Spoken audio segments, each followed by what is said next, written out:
doing, Cliff Ross? Everything all right? Yes.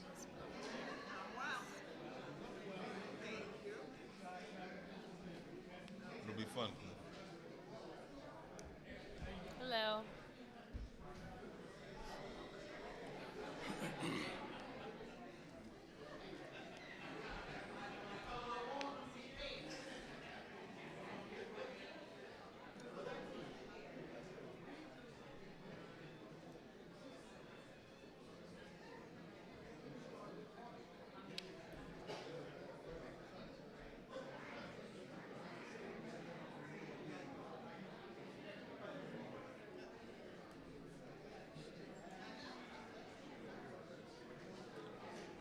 You gonna be out by now?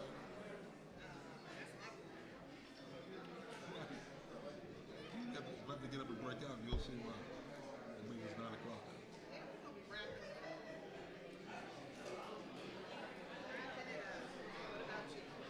Yeah. I never really liked debates. I never really liked debates. No, but this, your friend's gonna say, oh, Rich, you did a good job. My friend's gonna say the same thing. Her friend's gonna say the same thing. What's that mean? To self-assess. Okay. Okay. So self-assessment.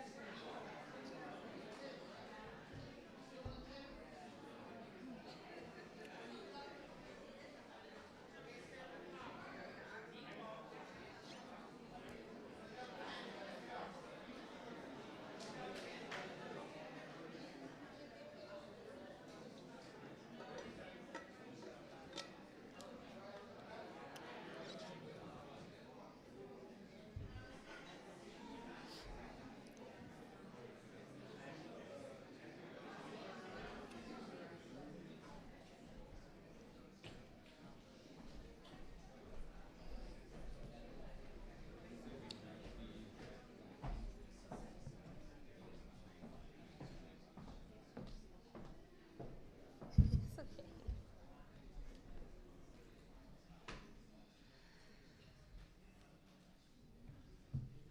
Hello, everybody.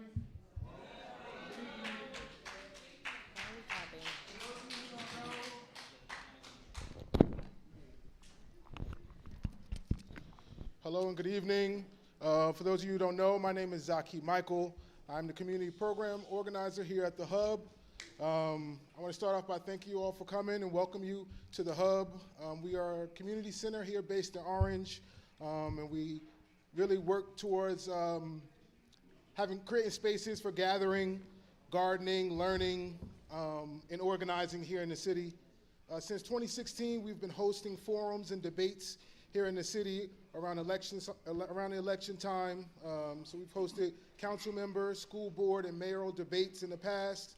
I want to thank our candidates here and also our moderator. For those of you who don't know, our bathrooms are out and to the left in either of those two rooms if you need to use the restroom. We ask that the audience remain respectful. This is an opportunity for our candidates to share their vision for a future of Orange, so we're hoping that everyone is able to remain respectful in this space, respect our moderator, respect the candidates here, and respect our space. Please be sure, if you haven't already, to fill out your question form. If you have filled it out already, you could just lift it up and somebody will be around to grab your question form. Not all questions will be asked tonight, but it's also a part of just synthesizing information and learning what type of information and what type of questions the community is asking. So without further ado, I do want to pass it over to our moderator for tonight, and everyone enjoy for this evening.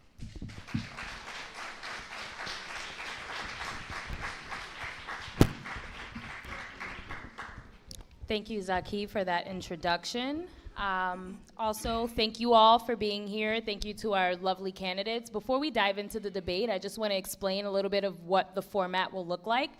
So each candidate will have 3 minutes for an opening statement. There will be a total of 6 questions asked by myself. Each candidate will have 2 minutes to reply. If need be, if I feel that there is a need for a rebuttal, I'll allow a rebuttal for 30 seconds. After that, I will ask 2 selected questions from the audience. The most commonly asked question will be the ones that we will ask at the end. Candidates will be given a warning when there is 1 minute and 30 seconds remaining for your response. And the order that I will ask each of the candidates the questions will be at a randomized order. And so now we will begin with opening statements. First opening statement will be coming from candidate April Gaunt-Butler.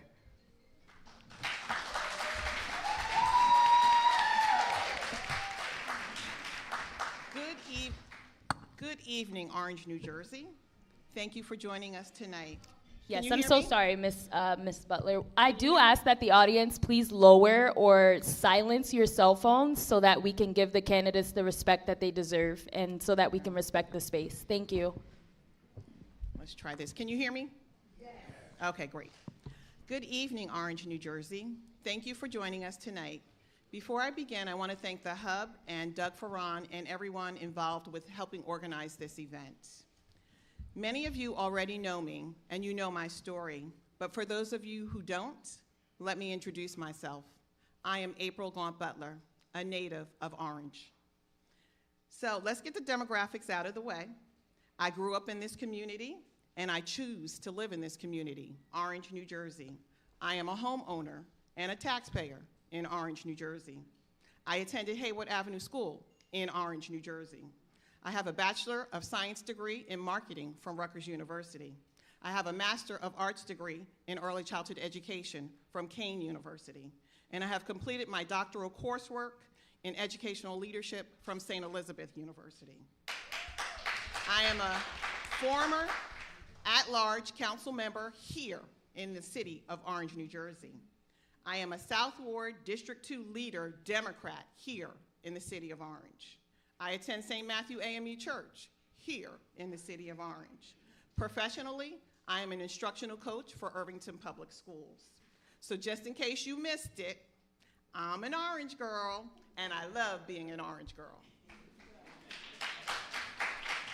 Right now, we are at a crossroads. We have an amazing opportunity to move our city towards being an ideal place to live, work, do business, and to grow. Orange is an extraordinary city, and one could argue what makes us extraordinary. Is it our housing stock? Is it our transportation? Is it our unique location or quaint size? 1 minute and 30 seconds But at remaining. the heart of it, we are extraordinary because of you, the wonderfully diverse population here in Orange, New Jersey. We are well acquainted with the many challenges we face as a city: public safety, quality of life issues, education, economic development. And we could say economic development is the elephant in the room. There needs to be a balance of residential and commercial development. There is beauty in economic development, but as long as there is tax equity in the tax revenues. Let me say that again. Beauty in economic development, as long as there's tax equity. You can count on me to represent everyone, regardless of your socioeconomic background, ethnicity, ward, religion, sexual orientation, or identity. I will work for everyone and ensure everyone has a seat at the table. I understand the culture and spirit of this city. I am strong but caring. I am decisive but inclusive. If I'm given the opportunity, I will use all of my experiences to make our city better. We have an opportunity to right the ship. Let's move in a new direction. As mayor, I am ready to lead an inclusive government to a sustainable future. Thank you for your time and consideration.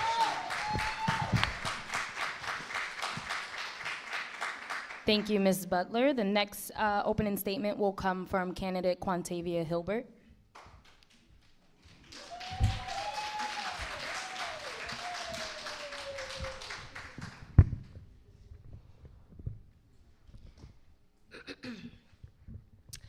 Good evening, Orange, New Jersey residents, business owners, and all those who are probably watching live as we're streaming this historical moment, because I would like to call it a historical moment.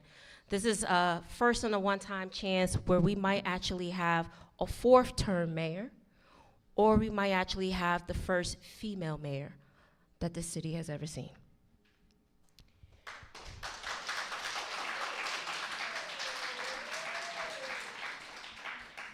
I first would like to say thank you to the HUUB and thank you to our moderator for opening the space out to the community.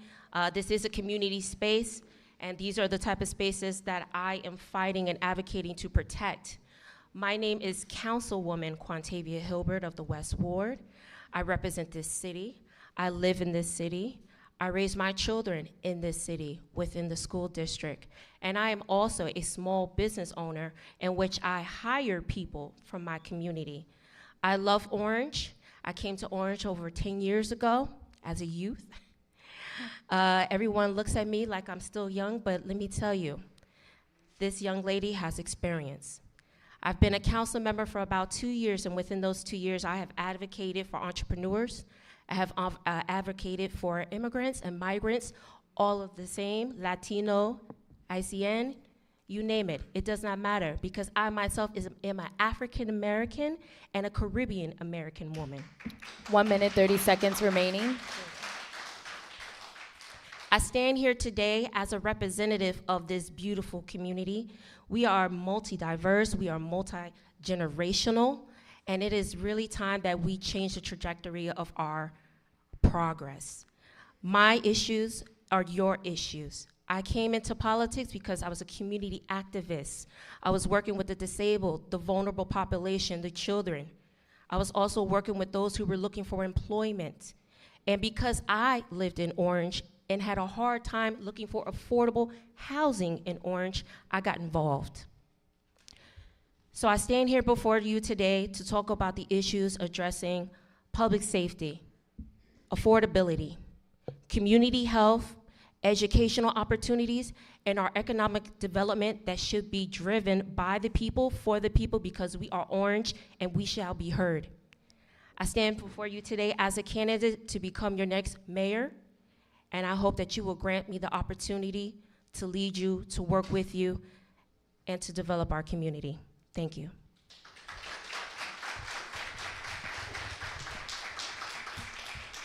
Thank you, Ms. Hilbert. Our final opening will come from Mayor Dwayne Warren.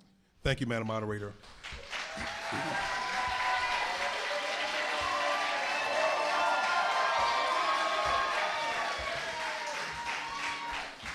To the HUUB and its organizers, thank you for bringing this event together. But most importantly, to you in the audience who found it not robbery to come to hear, to have your viewpoints heard, and to make sure that you're doing the best for the city of Orange Township. I've served since 2012 in the position of mayor and led this city from a place where in the 90s, where there was withdrawal from urban areas, where there was white flight, where we couldn't get development in Orange, where the tax base was sorely on homeowners. We've led it to a place where development is astounding. We've taken advantage of our location. We are 20 minutes from the busiest ports in the world. People want to come to Orange because they see it is on the rise. Our education system has risen. All of our commercial sectors have risen. We have plummeted crime in this city 40% to a historic low. We've taken high-rise projects and replaced them with nice, decent, affordable housing. Our senior citizens have had their housing renewed where they can still enjoy affordable housing. The city of Orange Township has 3,300 affordable units for a population that's 35,000 people. South Orange, maybe 100. West Orange, less than we do. 1/3 of that housing was built by the Dwayne Warren administration. All right. Our administration have paved more miles of roads than at any point in history since the building of Route 280. 1 minute, 30 seconds left. From the neighborhoods to the main streets, you can see the work and the progress of Orange. But I want to close with reminding us that black women and black families are the heart of our community. And recently there was a strike at our black women and black families. I want to encourage you in the audience and us on stage to preserve the blackness of our town, the pride of our women and our families. There are many people who want to tear us down. Don't be a tool or a slave to those who would destroy the black family. Thank you.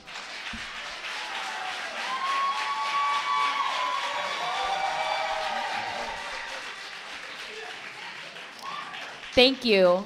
And now we will dive into the series of 6 questions. Question number 1, I just want to remind us that the responses are randomized, and so the order for question number 1, we will hear from Quantavia Hilbert first, Dwayne Warren, and then Ms. April Gaunt-Butler. We'll hear from you finally. Question 1, a study from Rutgers Climb in 2021 stated that to meet current need, Orange needed an additional 2,000 affordable units. There are currently plans to bring online more than 2,000 market rate units while rents, property taxes, and general cost of living in Orange grows higher and higher. How do you plan to balance bringing investment in our city while protecting our community's ability to stay?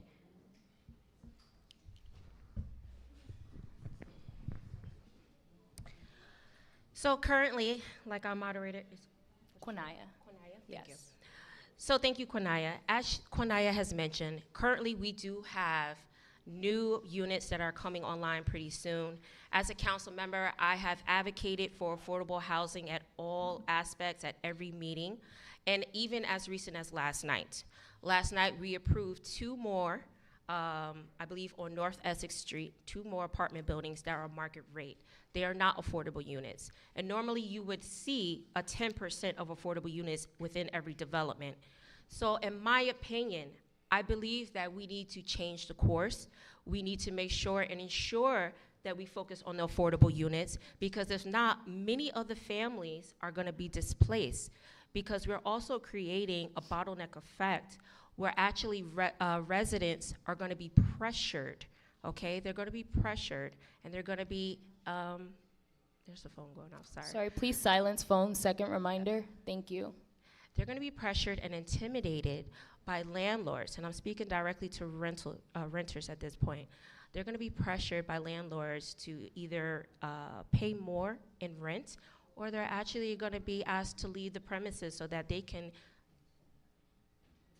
make more money on the property or on the unit. Another concern is for the homeowners. Currently, we're doing anchors, we're doing rebates, and all of that stuff, but what it all comes down to it is how much revenue is actually coming off of these pilots. Currently, the pilots that make the most money are the senior developments. And not all of the senior developments are actually adequate or running 100% efficient. We also have code enforcement issues. 30 seconds remaining. When we're talking about adding more apartment buildings, let's add more affordable units before market units, so that we're taking care of the local residents that we have, the local population that we have. And I also want to pay attention to community benefits, which will actually create a priority application process for current residents, along with our educators and our public servants who are working in our Orange and Fire departments. Thank you. Thank you.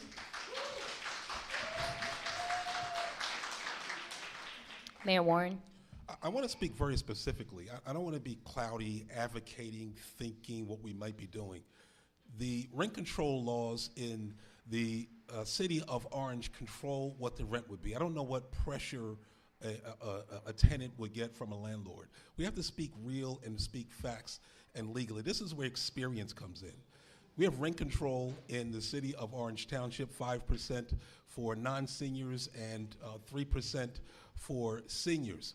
When you look at affordability in terms of our share, we brought affordable housing shares in the early 2000s before I came into office from South Orange, from West Orange, and we have more than our fair share. But not only that, the housing that is coming on board is a mix of market, affordable, and home ownership. People who want to make an investment and create family wealth, it has to be done through home ownership, and that is one of the key functions that we're going to produce with our new housing. We're listening to Councilwoman Hilbert, who has no experience and obviously has not read the packets of legislation that we put forward. There's $4 million in community benefits already committed for any new housing that comes in the city of Orange Township. It'll go to our libraries, it'll go to our schools, it'll go to small businesses, it'll go to those who want to own homes.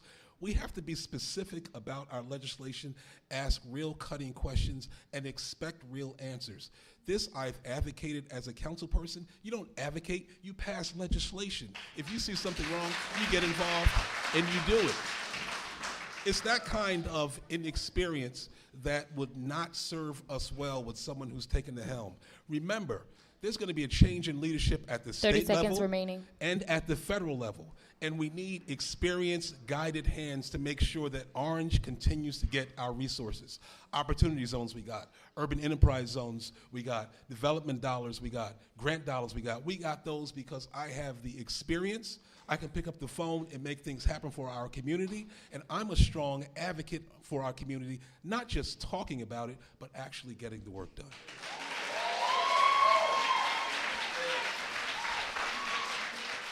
Would you like anybody? Mrs. April, before we move on to you, I'm going to allow a 30-second rebuttal from Ms. Hilbert. Okay. And I'm just going to ask the audience to keep your conversations down to a minimum, so again, that we can show the candidates the respect that they deserve. Thank you. So let's speak to your experience in your 12 years, Mayor Warren. Like you mentioned, some of those affordable units came online prior to you becoming mayor. Also, I want to go back to what you said about the seniors. Currently at Washington and Dodd, the highest revenue generating pilot that we have, there are seniors there who have not been paying rent control at 3%. They've actually been paying at 5%. And now they're actually in litigation right now with their management. And that all happened underneath your watch. Sorry, Ms. Butler, that's all the time we have. Okay. Sorry. Thank you. Go ahead.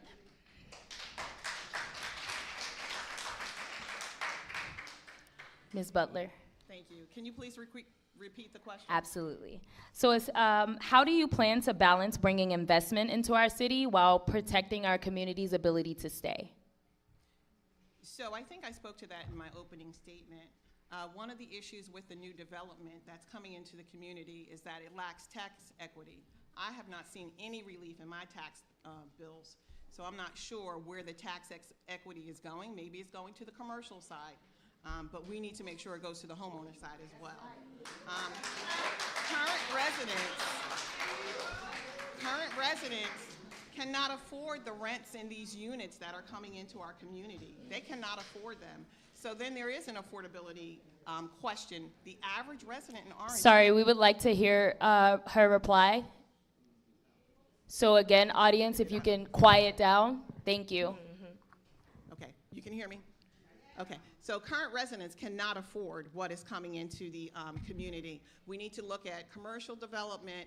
We need to make sure that the current infrastructure that we have supports all the new development that is coming into our community. I'm not sure if it does, but we need to make sure that.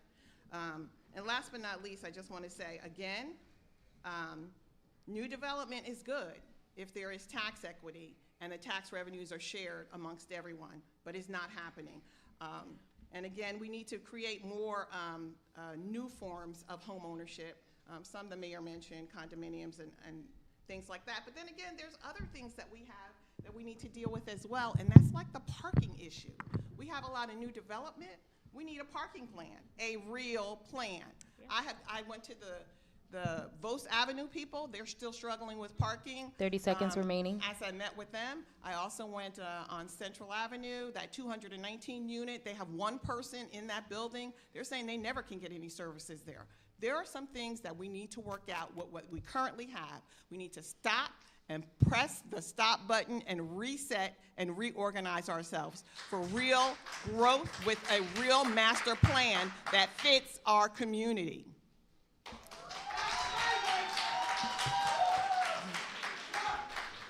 Thank you. Okay, and now we're moving on to question 2, the order in which we'll receive responses. Ms. Butler, you will respond first. Mayor Warren, and then Ms. Hilbert, you'll close us out. Councilwoman Hilbert will close us out. Beautiful. Orange has had a strong network of small businesses, a thriving Main Street, and a spirit of entrepreneurship. At the same time, there is broad recognition that Orange needs larger businesses to provide stable jobs and much-needed tax revenue. How will you both support our small businesses and increase local job opportunities? Wonderful question. I was out talking with our new residents in the city. One of the things that they cited to me was that there was no diversity in some of our retail businesses. So I think that is something that really is important that we need to consider bringing in. We have new clientele, we have new residents, and they have a diverse and wide range of needs and wants. And I think that is something that is very important. Again, it loops back to that whole redevelopment and tax equity thing. I want to make sure that when they come in, if we bring new commercial business in, that the tax burden is shared, that there is tax equity. There is beauty in economic development as long as we can see the tax revenues spread throughout the community. Have about a minute left. I'm sorry. It's okay. And I think that's all I want to say. Thank you. Beautiful. All right. Mayor Warren? The city of Orange Township has experienced terrific growth in terms of commercial businesses. From the Wawa on Main Street to small businesses that employ most Americans to healthcare centers in the city of Orange Township. Businesses are coming because they see the customer base is coming. But if you speak to the larger businesses, if you speak to the large supermarket chains, they'll tell you that first, in any development plan comes population. With population comes development. When people come, then markets get created and then new businesses come in. That is how the business world works. That is how I've counseled clients as a lawyer, and that is how it will work in the city of Orange Township. If you have our development and if you have our population, the companies will come. But not only that, there are a number of companies in the region, in New York, in Newark, that are on our train lines, that where people don't want to work in the same town. They want to work in other towns and commute to a smaller town like the city of Orange Township with our housing stock. We can do that all day, every day. But the other thing is the small businesses that come to town and that employ people, from coffee shops to medical insurance places to law firms to business centers. All of those are in town and they employ most people in Orange. Then I have to put a plug in for our urban enterprise zone 30 that is seconds encouraging remaining. businesses to grow. We were at the forefront of making sure the governor fully funded it. We took home close to $1 million, and that $1 million will go to stimulate further business growth. Thank you. Councilwoman Hilbert? So if you didn't catch it in my intro, I am a small business owner here in the city of Orange. I'm actually a three-time business owner and a two-time successful business owner. I learned a lot during my journey, and I was able to build my business from scratch and bring it into join a wonderful industry in which I was able to make about over $3 million in my first year. So when it comes to talking about experience and getting resources to the businesses, okay, when I was a business owner, I received no help from the City of Orange administration, okay? I had to go and I had to advocate for myself. I had to reach out to the county. I had to reach out to other elected officials prior to me becoming a councilwoman, and I actually learned, self-taught pretty much, on what it takes to become a business owner. So in regards to our Main Street and what we see, I love the new businesses that we're seeing. We're seeing a thriving community that just needs a little extra support. And what I also recognize is that all of our businesses are actually not being supported fully, because we are a UEZ, our Urban Enterprise Zone. And if we actually created a workforce program through the mayor's office that will also give jobs to our youth so that they have options instead of going to White Castle or Wawa, something that's going to enrich them and help them for their futures. 30 we could seconds actually remaining. provide tax credits to some of the businesses so that they're working with us. As a future mayor, I would actually work with our Chamber of Commerce to make sure that they too are recruiting more businesses and that we are creating an ecosystem in which this community is working and thriving together. I would also be advocating, just like I did in the past when I went down to the league and speaking to other leaders, other representatives in other cities on how we could get more finances to help us with our Main Street and our infrastructure so that we could support those businesses to make sure that they stay in business. Thank you, Councilwoman Hilbert.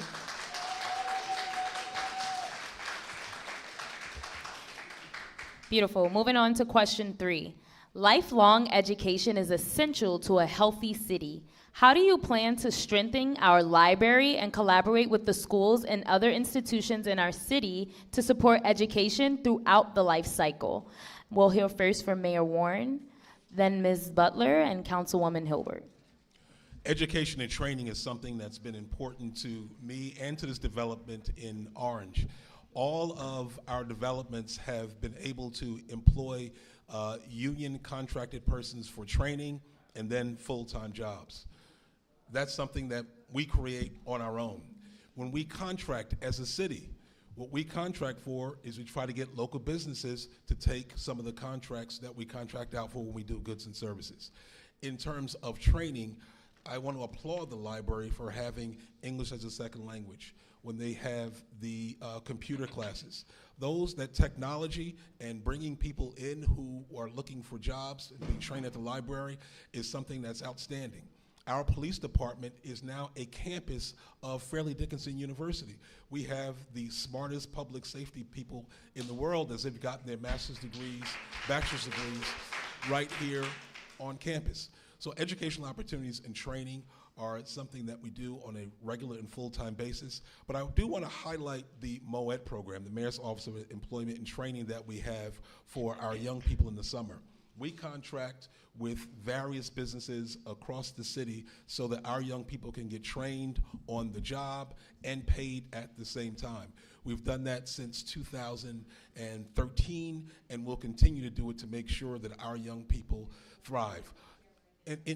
Included in that is my personal appearance at schools across this district to make sure 30 seconds remaining. To make sure that our children see their leaders every day, to make sure that they can be one of them. They need to touch, see, and feel their leaders. They can be lawyers, they can be doctors, they can be whatever they want to be, but if they don't see it, then we impede their progress.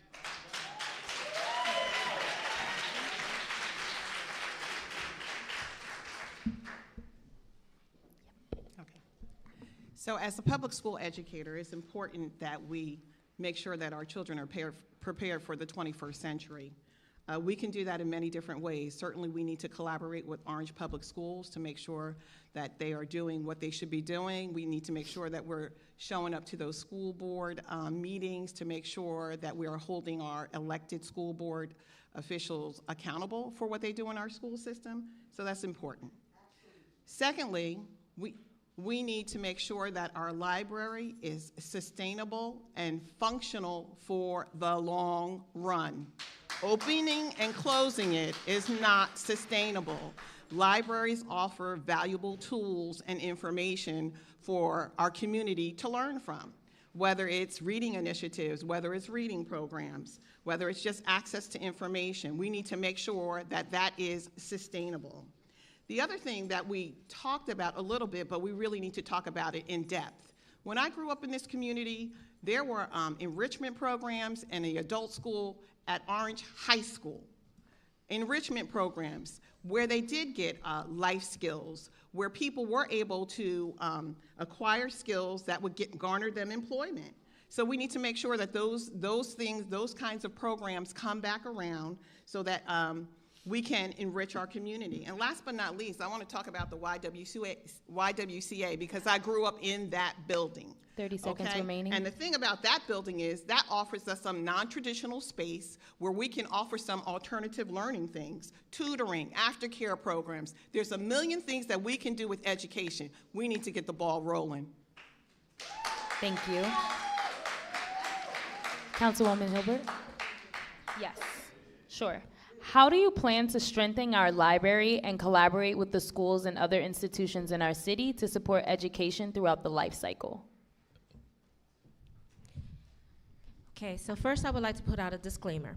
I am currently a council member, a candidate for mayor, and we do recognize that the school board and school district is its own independent and operating entity.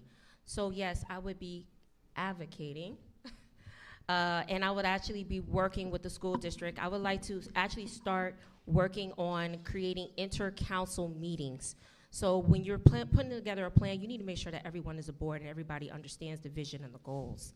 And our vision and our goal for our youth is that they are having opportunities, they have 24-hour around-the-clock support, and when they are lagging, we are there to pick them up. And they should not be concerned about whether they're gonna be able to get a meal, if there's gonna be any tutoring available. We need to make sure that our tax dollars is working for our students. Another thing that I would like to point out in regards to the education is that we do currently have Saturday classes, but our students are still testing in the lower percentile, and we need to find other solutions to help our children thrive. I also want to focus on the library. Being an avid book reader, I used to grow up and spend my summers in the library. The library was actually like a free daycare for my family and I, where I used to take my siblings and all the kids on the block to Orange Public Library and East Orange Public Library, and we enjoyed our times. But when you look at our current state of our library, that is also a historical site, you see negligence. We did not take care of that library. We did not protect that library 30 seconds from remaining. FBI raids and fraudulent activity, okay? If we didn't protect our library, that means that we weren't interested or prioritizing our children, okay? There used to be, like she said, there used to be enrichment programs. There used to be reading, writing. There used to be Boy Scouts, Girl Scouts. All kinds of things used to go through our recreational areas, such as the Y. We have nothing as a community. And currently, our current mayor has been sitting on funding that was supposed to reopen our Y. And we need to be asking what happened to those dollars, Hilbert. because we don't see no Councilwoman progress. Hilbert, the reminder. Thank you.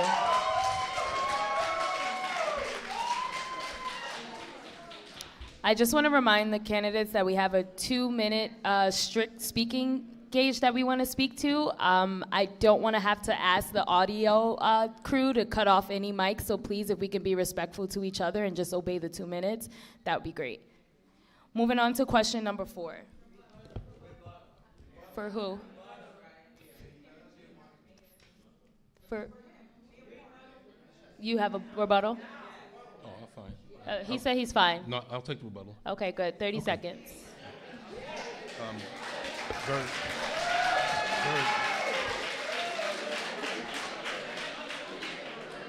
That's not against my 30 seconds. All right. I do want to point out that we are here at a political debate to talk about the next mayor in the city of Orange Township, and what you're hearing is what needs to be done, what should be done. Both of my opponents have been in office and had the power and authority to do everything that they said should be done and haven't done any of it. I don't think they have the experience or competence to do the things that they even think about. As far as the YMCA is concerned, that building, you need to look at it now because it's going to be gone so that we can construct a full-service community center for the city of Orange Township. Thank you, Mayor Warren. That'll be built by dollars from the Thank you, Mayor developer Warren. and not the public. Thank you. All right. 30 seconds. 30 Go ahead. seconds. All right. I have 30 seconds, guys. 30 seconds. You ready? Yes. All right. 2 things. The YMCA. Last year, there was actually plans and a contract on the table to make the recreation center first floor recreation center, and then above that, there were going to be luxury apartments. So since then, that has been scrapped. What the new plan is, that has not been brought to the council, the full council, as of yet, but that building was actually supposed to be torn down back in October and November. So they're still going back and forth in regards to what's gonna actually happen to our Y, all right? The next thing in regards to our library, again, our library still needs help, all right? And the library needs help because it wasn't able to complete its audits because of the mismanagement of funds, which is the taxpayers' dollars, because the Thank you, city has the Councilwoman power Hill. to give money to the library only.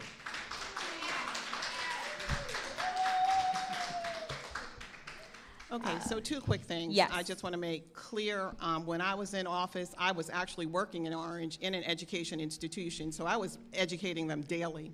So I don't know what you're talking about as far as me implementing, because I was doing that on a daily basis. The other thing is, my family had a private scholarship fund for years in this community, and we have been offering scholarships to students to go on to college and get a degree so that they can become productive community residents. So I do it, and I do it daily. Thank you. Thank you. All right, we're gonna move on to question 4 in the interest of time because we also want to get into questions from the audience. Thank you. Question 4. Orange has long been a city that is home for people from around the world. We can expect to see more newcomers to our city as migration due to climate change and conflict increases. What are your administration's plans to help Orange accommodate and support these new residents, address concerns around the impact of our growing population, and cultivate a unified community? We'll hear from Mayor Warren first, then we'll hear from Councilwoman Hilbert, and then Ms. Gaunt-Butler. Orange is currently a global place. You can walk down the street in Orange and hear any language, you can smell any food, you can experience any culture. We came to Orange because of that very reason, and we want to keep it that way. And that's why we want to develop in a way that all communities are welcome. That if you go throughout our neighborhoods, you'll see all types of people rehabbing houses, you'll see them living in homes, but what we want to do is make sure that we have homes that are efficient with our code, that comply with the law, that landlords don't take advantage of them, that small businesses don't take advantage of them. You'll see in our school system where they're teaching different kinds of language. These are all things that will welcome new communities into the city of Orange Township. And we will continue to use our library as a place where we can teach citizens, as a place where we can teach Thank you, audience. As a place we can teach citizenship and culture, and it's a way that we can come together and be a diverse body. We can teach people the Pledge of Allegiance, all of the very same things that go into our community, that build up our community. That is what we use our cultural centers for.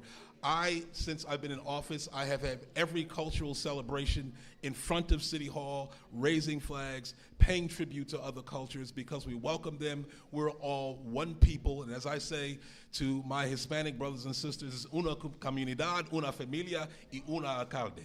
30 seconds left.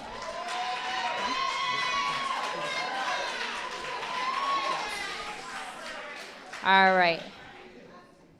So I'll repeat the question again. What are your administration's plans to help Orange accommodate and support these new residents, address concerns around the impact of our quickly growing population, and cultivate a unified community? Yes, so as the next mayor, I would actually work with all organizations in the community to make sure that we are creating a network where we're able to address these issues. Because especially when we have new migrants coming in, they're not quite sure where the resources are. But we as a community, we need to make sure that we're being inclusive to everyone's needs, regardless of where they're from. We want to make sure that they're able to fulfill their goals and their needs in order to take care of their families and find employment. So currently, when I'm looking at creating an inclusive and diverse community, we also need to have an inclusive and diverse administration. We need to have an inclusive and diverse school district, and we also need to make sure that we're encouraging people to create spaces where everyone is feeling welcome. Moving forward, I would actually be supporting any human rights legislation moving forward to make sure that everyone is feeling welcome and supported in this community. I would also be supporting the different businesses that are growing and entering our community.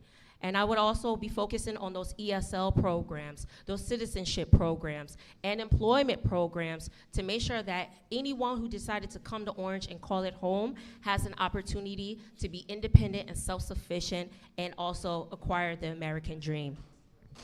Thank you. Candidate April Gaunt-Butler, would you like for me to repeat the question? Sure. Okay.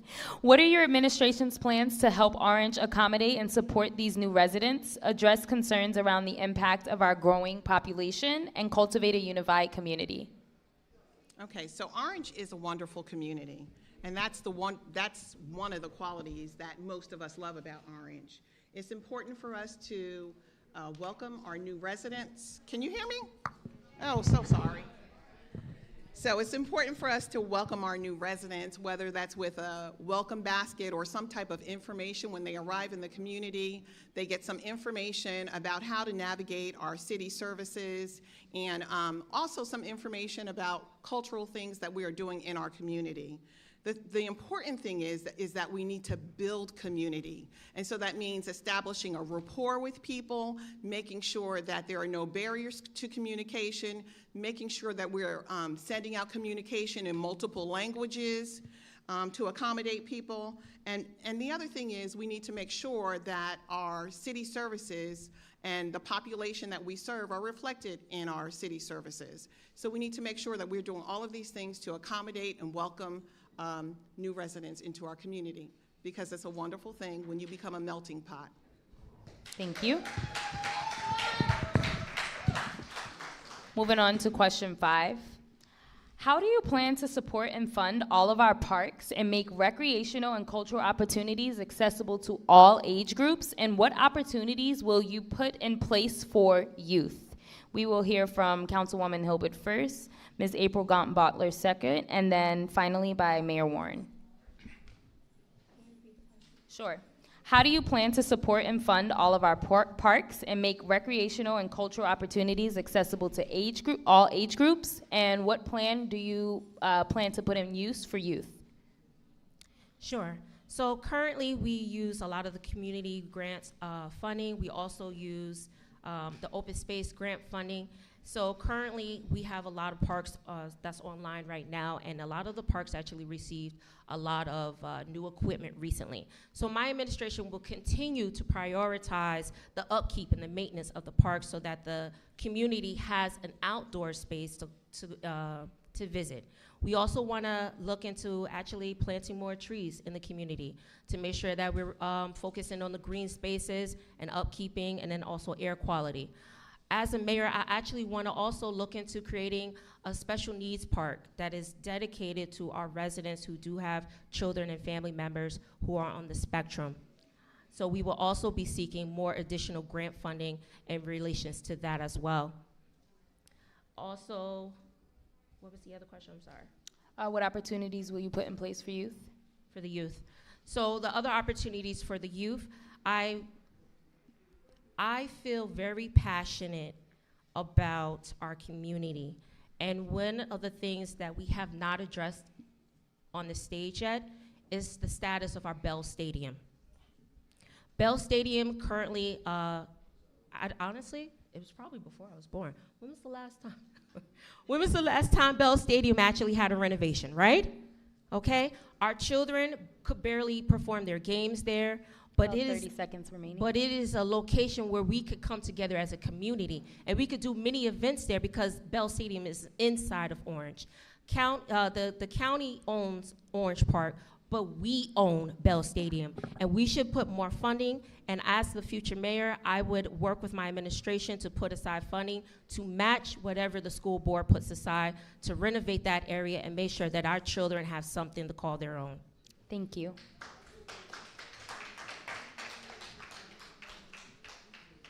Beautiful. Moving on to the final question that will come from me, and then we'll dive into questions from the audience. Civic engagement in Orange has been low. During the... Wait, No. Oh, did sorry. you? Sorry about that. No, we sorry. didn't answer that My question. apologies. My apologies. Mayor Mooring. Wow. He's next. Under my administration, I think he's next. oh, you said? Yes, Oh, you Ms. said- Butler and Warren. Butler. Am I next? Yes. Oh, okay. All right. Okay, so great. Just wanted to make sure I had my chance. Okay, so when we talk about recreation and green spaces, that's something that's near and dear to my heart. I grew up in these parks as a lifeguard at many of the city pools here in the city of Orange. We are blessed to have Orange Park, and that's wonderful green space that I don't necessarily think that we maximize, but it is a county park. But the spaces that we do have to maximize, whether it's Robes, whether it's College Park, Central Playground, Metcalf, or Colgate, we need to maximize those spaces for all of our community.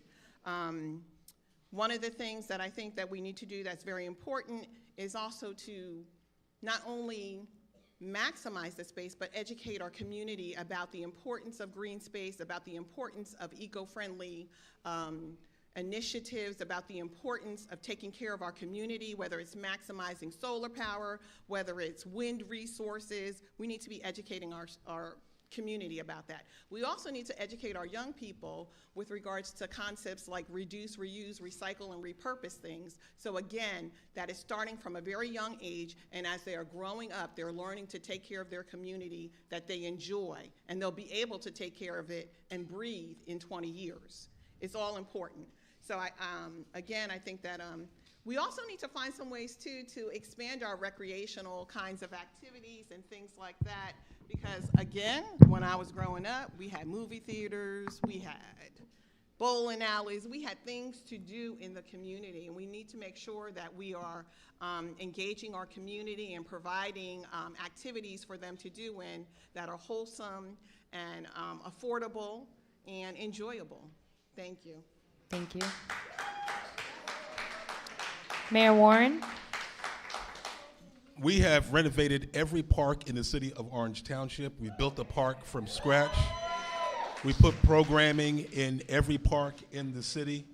You see our cultural affairs, whether it be in our parks, in our streets, in Orange Park. We have celebrated every culture in the city of Orange Township. Sorry, I'm just going to pause your time. If we can have the audience hush their murmurs or step outside to have a private conversation, just so we can hear what the candidates have to say. Thank you. Given opportunities to youth for employment in those very same parks. Now we're partnering with the County of Essex to build a full-scale activity center right on Oakwood by our seniors to be used by the entire community, but focus on our senior activities. The renovations that we've done to the park measure into the millions of dollars, and most of those dollars came from grants and state and federal aid. Under my administration, we started the Recreation Trust Fund, where we put monies away so we can maintain our parks on a regular basis. All of these things we have done. We created the first spray park. We created the first skate park here. In Ropes, in a few months in Ropes, you're gonna see a brand new park as well. When we have our camps, they use our swimming pools, which we have fully renovated. All across this city, you're going to see renewal, whether it be from our public spaces like the parks to living arrangements to jobs and opportunities. But mostly, it is the spirit of Orange that is arising, and that will take place and make us a better city, both for young people and for our seniors. I'm probably the only candidate that's been to every place of worship in the city of Orange left. Township, every restaurant in the city of Orange Township, every store in the city of Orange Township. We have to begin not by saying what ought to be done, but what have we done and what we'll continue to do. Thank you, Mayor Warren. And now we're going to move to the final question that will be asked by me. All right. So, civic engagement in Orange has been low. During the 2022 election, ward council members won elections with as few as 199 voters. And in the 2020 mayoral election, it was only won with 1,839 voters. People in Orange complain about a lack of government transparency, but people need to be informed to participate fully. How do you plan to increase civic engagement and transparency? Do you have plans to support and strengthen resident advisory committees, such as the Citizen Budget Advisory Committee, Green Space Committee, or Rent Leveling Board? In the order that we'll hear the responses, we'll go to Mayor Warren first, then we'll go to Ms. April Gaunt-Butler, and then we'll end with Councilwoman Hilbert. The best way to get civic engagement is to go to the citizens and ask them to participate. I'm the only candidate that has walked door to door and knocked on your door and asked you about conditions in the neighborhood, gave you information myself, made sure that people serve on boards. It's getting our collective talent to serve our city. That is the best way to engage citizens. In terms of voting, we should stop just putting up posters, and we should go to the people. We should get involved in our schools to let them know the understanding about voting. Our team has been in the high schools to make sure that 18-year-olds who are going to turn 18, they understand the right to vote. All of these things are particularly important, and what we found is that when we got a group of students together, put them on a bus and took them to Trenton to fully engage and to advocate for their own dollars to come back to the school district, they became more involved. We did that with our own money, with our own wisdom and our own contacts. That kind of thing we're going to do across the board with our youth, our senior citizens. When we went down to Washington, D.C., to the museum, it was a show up to them that we appreciate their wisdom, and then they brought it back and gave reports to our congressional leaders and our Senate leaders. That's how you get civic engagement, by getting involved, first getting involved ourselves, which I do on a regular basis, and then inspiring our children and their families to get involved as well. Thank you.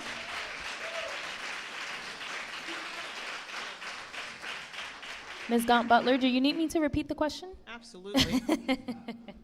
All right, so it is a pretty meaty one. How do you plan to increase civic engagement and transparency?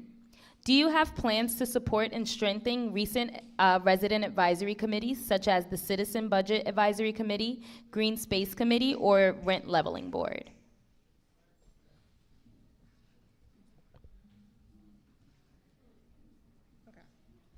Okay. So this is a great question, too. So I think it is important to get out and meet the community. I do that regularly, knocking on doors, asking community members what their concerns are, what their issues are, and I've cited some of those issues tonight. So definitely getting to know who is in your community is important, because then you know how you can serve them better. We need to eliminate barriers. I talked about this before. Some of it has to do with training. Some of the doors I knocked on, maybe people were not legal and they felt uncomfortable at answering the door. So we need to ensure that people know that they are safe. The other thing that we also need to do is communicate in a language that they can understand. We need to diversify our communication in many languages, because we have a melting pot here. The other thing that I would definitely do is strengthen planning board, zoning board. I sat on the zoning board for 10 years. So yeah, I think that those things are important. They're comprised, those are quasi-judicial boards that are comprised of residents from this community that hold the line when it comes to what we want in our community. So we need to make sure that they are empowered to do what they need to do. I sat on the Citizens Budget Advisory Board for many, many years. Again, we need to be watchful, because a part of government is you, the people. We need to be watchful of how your elected officials are spending your money. 30 seconds remaining. And I'll say something else. When I was in office, I did listening tours regularly. Not when I was running for election, regularly. And that's something that needs to be done. We need to hear from our community. This is your seat. It's not our seat. This is the people's seat, and you need to decide who you want to represent you. Thank you. Yes. Thank you. How do you plan to increase civic engagement and transparency? Do you have plans to support and strengthen resident advisory committees, such as Citizen Budget Advisory Committee, Green Space Committee, or Rent Leveling Board? Yes. So I want to go back out to like voter turnout, and you mentioned that it was only in the thousands, right?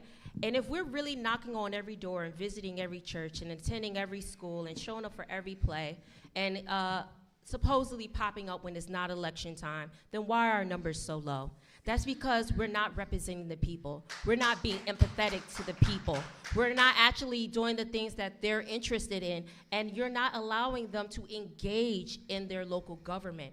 We do not have transparency. We do not have open space and open and safe forums where the residents actually feel heard, where they can actually speak to what their experiences are without getting rebuttal or people or council members or administrators being defensive.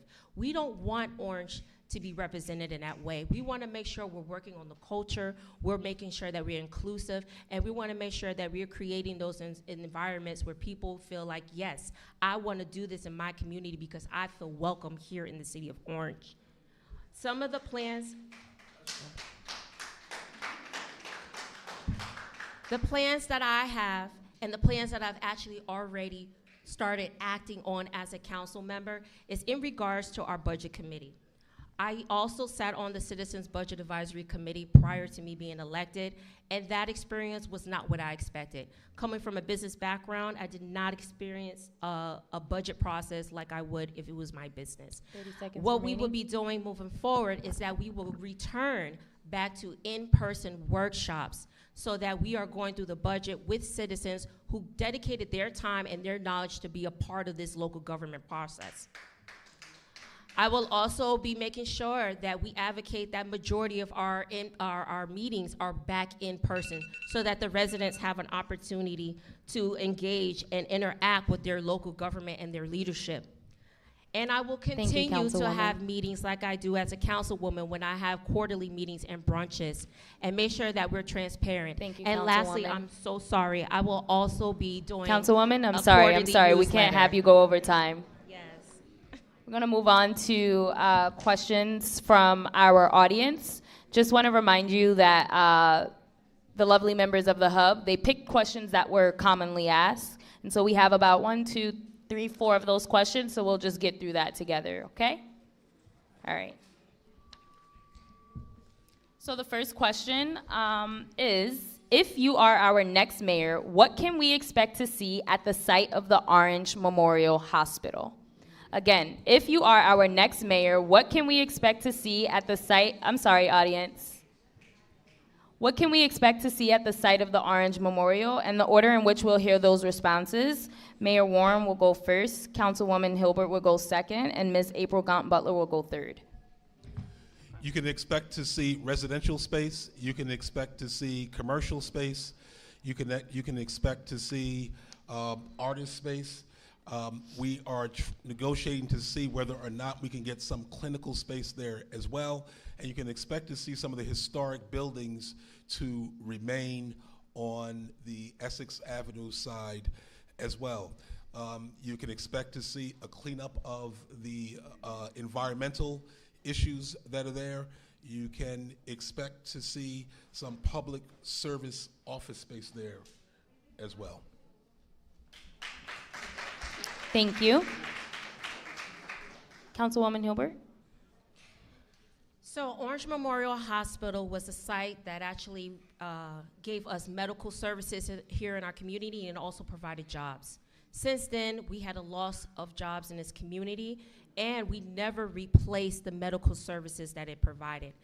Coming from a healthcare background, that's very alarming, especially because we still don't even have an urgent care in this city. And that is also an example of the lack of diversity we have here in our business sector. I, as a mayor moving forward, would make sure that I engage with the community so that we can have open forums on what could possibly go there. What the mayor has told you is what his plan was, but what about what the people were looking for? Whatever we put at the hospital site needs to be a generating machine. It is over $15 million of real estate. It is an asset to this community. It is what's gonna take to revitalize this community. We can take any part of that facility and restore it because a part of it is a historical site. I've spoken to many residents. They said that they will want to see maybe an additional school, maybe a performance arts center, maybe a civic center.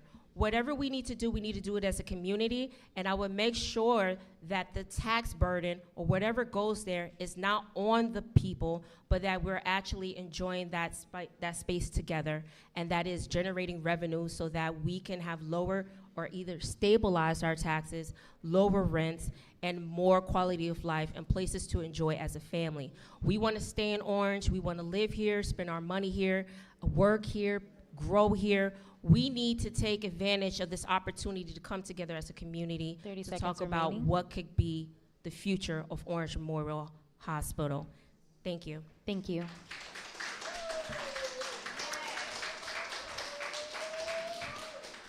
Thank you. Ms. April Gaunt-Butler, you want me to repeat the question? Sure. If you are our next mayor, what can we expect to see at the site of the Orange Memorial Hospital?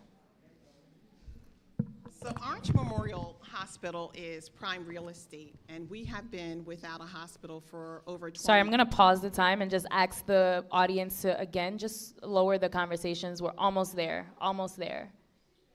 Go ahead. Okay. So Orange Memorial Hospital is prime real estate, and we have been without a healthcare facility for over 20 years. So I certainly think some of the space needs to be designated to a healthcare facility. As a recent caregiver to my family members, the importance of time when there is an emergency is paramount. So I think that, again, we need to have some kind of healthcare in our community. Again, I agree with the councilwoman in that it's your space. And so we need to do some kind of community assessment to assess what you think the needs are and how to best address them as a community. There have been many proposals for that site, including many houses and other little things that are going on. But again, whatever comes to the space needs to ensure that there is tax equity and that the tax revenues are equally spread out. Certainly, I think it's an opportune time for us to consider some kind of commercial development that offers not only services, but also offers jobs to our residents. Thank you. Thank you.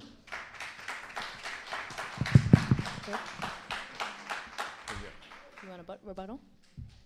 I could take a rebuttal. Yes, go ahead. 30 seconds. I just want to educate the public and possibly my opponents that we don't own the hospital, and so you can't tell.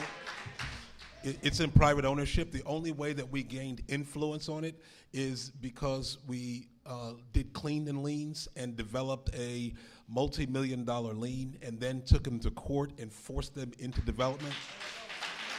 It wasn't going to happen initially, but it took time with environment. It took time with errant owners. Only when we brought them to task under the threat of foreclosure are we able now to have appointed a developer, getting plans to develop the site, and putting it back online. Thank you, and Mayor putting Warren. a school there does not gain taxes. Thank you. All right. Councilwoman Hilbert? Yes, at no point in time did I say that we owned the property.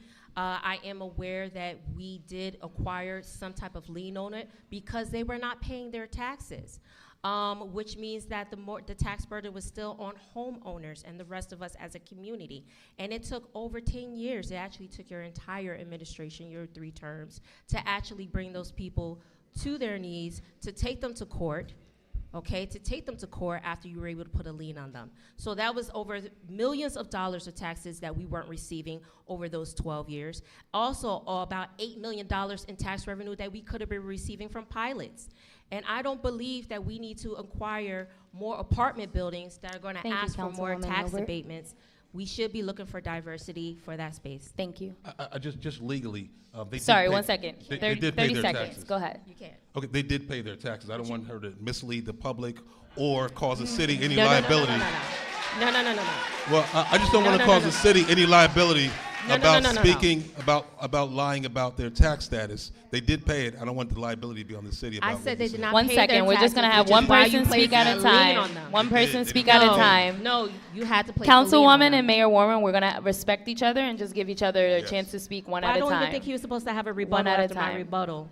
So you have to One follow at the a rules, time. attorney. Thank if you. you're still an Thank attorney. you. All right, in the interest of time, we're going to move on to the next question. Thank you, audience. Thank you, audience. All right. What benefit are we getting from developers? Why are they receiving such large tax abatements? And how will this lower taxes for homeowners? Again, the question is, what benefit are we getting from developers? Why are they receiving such large tax abatements? And how will this lower taxes for homeowners? We're going to go with Mayor Warren first, then we'll go with Councilwoman Hilbert, and then we'll end off with Ms. April Gaunt-Butler. Throughout the city of Orange, if you look at all of the developments. Thank you, audience. Thank you, audience. You'll see that the developments were in spaces that were underutilized or not utilized at all. They didn't displace anyone. They took properties that were badly managed, that weren't being used, that had environmental issues, and turned them into profitable places in terms of producing taxes. Every tax abatement that goes through the city of Orange Township for development, the city's receiving $3,500 per unit on the development, and we can use that money as the council chooses to use it.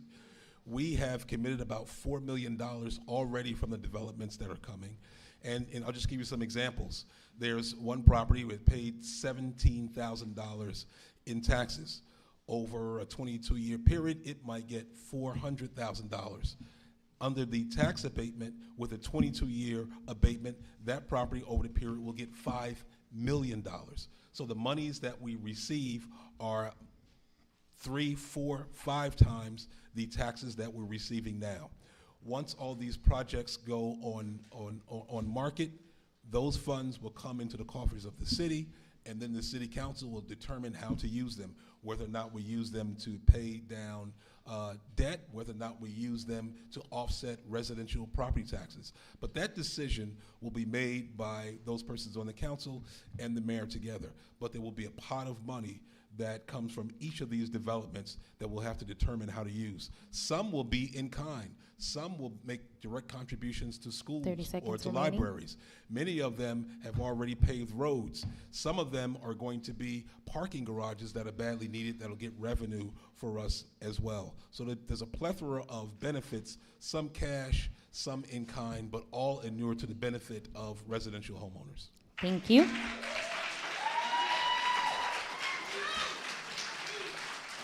Yes.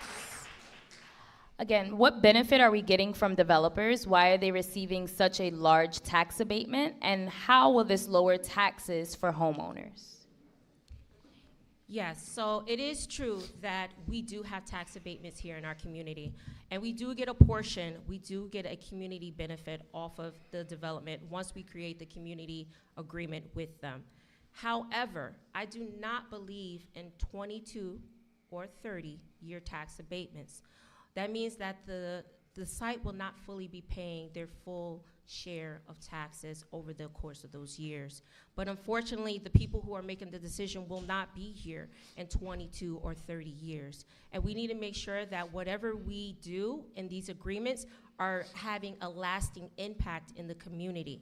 Yes, as a council person, we are able to put together the community benefit policy that will actually help delegate and allocate the funds to see how we can improve our community in that surrounding area.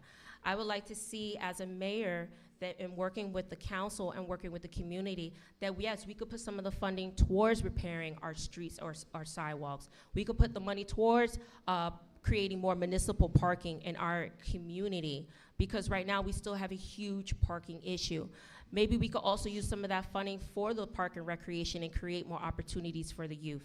And then also, we could also use the funding from these abatements to make sure that we're doing stuff in our community, whereas we won't be able to take out additional bonds or liens, bonds and loans, excuse me.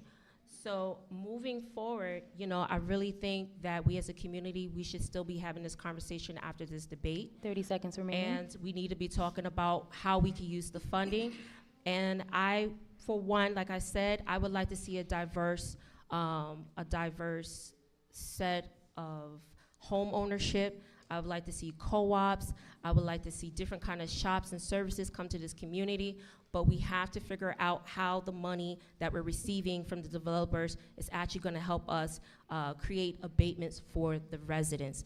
The residents need abatements. They're the ones who live here. They're the ones that work here. And Thank we need you, to make sure that Councilwoman. people can hold on to their homes. Thank you. I feel like we have a thing now. I will repeat the question. All right. What benefit are we getting from developers? Why are they receiving such large tax abatements? And how will this lower taxes for homeowners? So thank you for the question. I think it's really important for us to understand the concept of tax abatements. So when a developer comes in and they build a development, they get tax abatements or they pay a payment in lieu of taxes. So essentially, if the project is millions of dollars, they are paying much less than the fully assessed value of the property. So they're paying, I mean, a smidgen on what they should be paying. The issue with that is again, it doesn't equate to tax equity for the taxpayer. Taxpayers, we don't have the option of having a payment in lieu of taxes or tax abatement. We have to pay our full share every quarter. The other issue with tax abatements is the term is too long. 20 to 25 years, we will never see the fruits of that labor. We will not see the fruits of that labor. It's too long. When I sat on council, on the finance committee, we negotiated shorter terms. So I'm just saying, we need, and the other thing is, the redevelopment tool is one tool in the toolkit. It does not have to be overused like it has been overused, especially if we're not receiving any benefits for it. We have to find more creative ways to ensure that there is tax equity, and whether that's commercial development, so we can share the load, the tax-paying load with them, 30 then that's seconds what we need remaining. to do. Thank you. Thank you. All right. In the interest of time, we're just going to take